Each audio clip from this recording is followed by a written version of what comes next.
Assalamualaikum warahmatullahi wabarakatuh. Melempah guraka, melempah gura-guraka pejuang-pejuang partai dungka jino kalahi di Nanggro Aceh. Nyawa telefon di pejuang partai, pegah halong, nyatu pentas.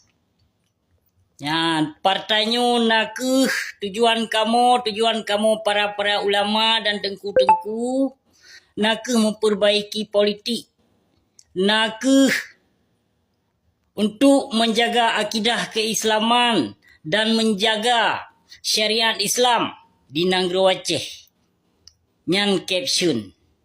Kanya dan pegah halong kamu mempegat partainya kon semata-mata kamu untuk menjak calonkan diri ke sebagai anggota caleg.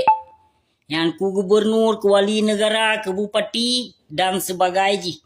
Tapi bukti puasa, bulan puasa, bulan Ramadan, bulan suci Ramadan, yang karab abih uro-uro raya, tapi pakon kana ino. Yang pakon tampil ino. Yang nan caleg, yang nan caleg kamu so, yang kamu so nan, yang ketua DPRD, DPK, D-nyo, DJ, mamandum lagu kana pakon bustat ile urung drone tengkum doa, nepegah meno te nepubut kamu deh, ya tapi ino pakon urung drone yang na dalam partai PAS na padum dro yang kami calonkan, yang kananan katampil. Sebagai ketua so, sebagai wakil so, ya, pakon menan urung drone dusta hat bateban begahawan kum doa. Nyo lagi-lagi nyo menyokulawan lelun, nepegah salah lun, nepegah lun kurang aja. Ternyata urung drone yang kurang aja. Karena urung drone kan asli darah Aceh, maka hana male untuk netipai umat Islam. Hana male netipai bangsa nu. Karena drone kan biak darah Aceh. Kemungkinan menyo drone biak darah Aceh. Nepegah belagi but, nepebut belagi na. Baik nepegah lagi but, wate nepebut lagi pukoi man. Kenyataan jino.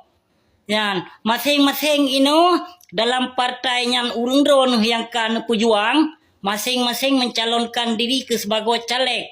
Yan, mamandung partai. Menyohana mencalonkan diri sebagai caleg, hana mungkin untuk menjadikan partai kepu. Hana mengguna, hana faedah. Baik ni adipai umat Islam dengkung doa. Rugo na sembayang na, rugo na murid yang namun tipe umat Islam dengan cara-cara pejuang partai le urung drone. Nauzubillah min zalik ya